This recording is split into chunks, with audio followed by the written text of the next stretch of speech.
महायुति गठबंधन में seat sharing का फॉर्मूला करीब करीब तय हो गया है। सूत्रों के हवाले से बीजेपी फिलहाल शिंदे गुट को 70 सीट देने के लिए तैयार है, जबकि एनसीपी के अजीत पवार गुट को 60 सीटें देने पर बात हो रही है।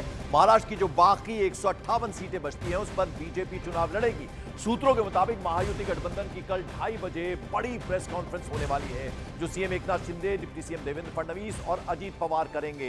और इस प्रेस कॉन्फ्रेंस में सीट शेयरिंग का जो फॉर्मूला है उस पर फाइनल स्टैंप, फाइनल मोहर लग सकती है। तो कल 2:30 बजे की ये जो मीटिंग है बेहद महत्वपूर्ण है। विवेक, तो कल ये 2:30 बजे की मीटिंग करना चाहूंगा वो प्रेस कॉन्फ्रेंस।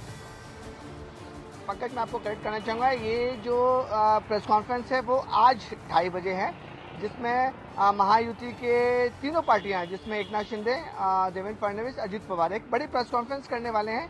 और ये मीटिंग आज प्रेस कॉन्फ्रेंस ठीक चुनाव आयोग की जो प्रेस कॉन्फ्रेंस है 3:30 बजे, 1 घंटे पहले 2:30 बजे ये शेड्यूल प्रेस कॉन्फ्रेंस है। और माना जा रहा है कि इस प्रेस कॉन्फ्रेंस में हो सकता है कि तीनों पार्टियां ये ऐलान कर दें कि किन किन सीटों पे और कितनी सीटों पे पार्टियां चुनाव लड़ेंगी। आपको बताना चाहेंगे कि महाराष्ट्र में कुल 288 सीटें हैं, और जो हमारे पास जानकारी आ रही है सूत्रों के मुताबिक, उसमें बीजेपी जो है वो सबसे ज्यादा सीटों पर चुनाव लड़ेगी।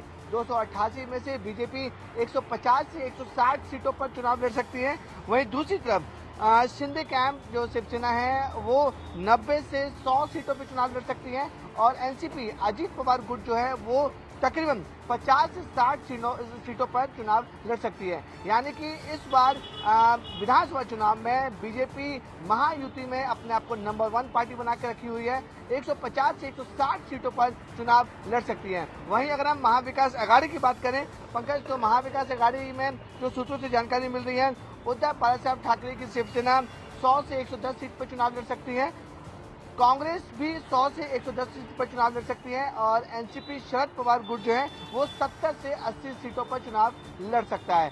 छोटे छोटे अलायंस जो महायुति में भी है और महाविकास अघाड़ी में भी है, उनको भी तवज्जो दी जाएगी, क्योंकि ये जो चुनाव है वो असेंबली चुनाव है। रीजनल पार्टीज को, जो छोटी छोटी पार्टीज हैं, उनको इंपॉर्टेंस देना बेहद जरूरी है। इसलिए महाविकास अघाड़ी और महायुति जो छोटे अलायंस उनके साथ, वो इनको बिल्कुल इग्नोर नहीं करेगी, उनको साथ में लेके चलेगी। लेकिन उनको कितनी सीटें देती हैं, दो सीटें, 4 सीटें, 5 सीटें, उसमें थोड़ा सा अप एंड डाउन हो सकता है। लेकिन मोटा मोटी जो मैंने आपको बताया, जो सूत्रों से जानकारी मिल रही है, महाविकास अघाड़ी और महायुति की सीट शेयरिंग का फॉर्मूला लगभग यही तय है। बिल्कुल, तो जैसा कि विवेक गुप्ता ने हमें बताया कि आज दोपहर 2:30 बजे ये महत्वपूर्ण बैठक होनी है महायुति की, और जैसा आपको मालूम है कि इसके जो 3 अहम कड़ियां हैं उसमें एकनाथ शिंदे शिवसेना जो कि मुख्यमंत्री हैं, उसके अलावा बीजेपी के देवेंद्र फडणवीस जो डिप्टी सीएम है, एनसीपी अजीत पवार गुट के अजीत पवार जो हैं वो भी डिप्टी सीएम है। तो यानी ये तीनों नेता बैठेंगे और सीट शेयरिंग का फॉर्मूला लगभग तय है, लेकिन उसमें फाइनल स्टैंप, फाइनल मोहर लगेगी। तो आज की बड़ी खबर आपको बता दें,